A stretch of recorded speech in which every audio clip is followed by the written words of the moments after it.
Sleet, snow, and hail sure did not stop the U.S. mail workers this afternoon. They gathered for an outdoor rally in southeast Portland to protest President Trump's apparent desire to take control of the U.S. Postal Service.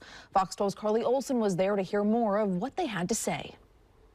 The Washington Post reported this week that President Trump will most likely issue an executive order in the coming days that would fire the members of the governing board of the Postal Service and place it in the hands of the Commerce Department. Trump has spoken in the past about privatizing the Postal Service, and those I spoke to today said they're afraid of how this will impact smaller communities.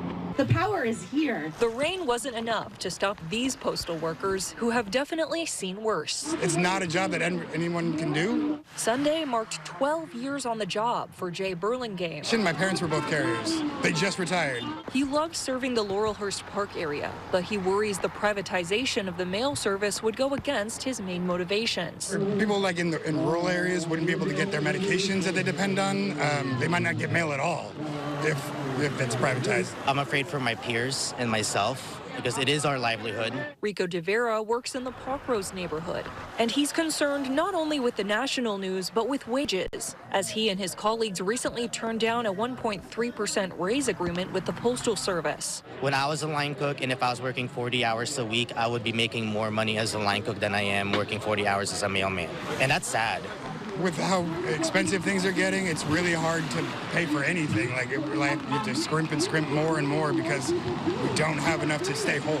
For now, things are in limbo with both wages and the future of the service.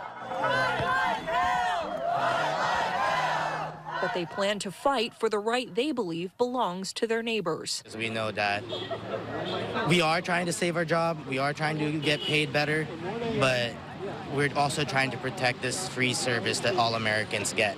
I mean, it's been 250 years, and it shouldn't stop. Many of the workers I spoke to plan to come back for another rally if an executive order is in fact issued, and many of them want to take legal action as well. I also reached out to the U.S. Postal Service for a comment, but I did not hear back from them in time for this story to air. Reporting in southeast Portland, Carly Olson, Fox 12 Oregon.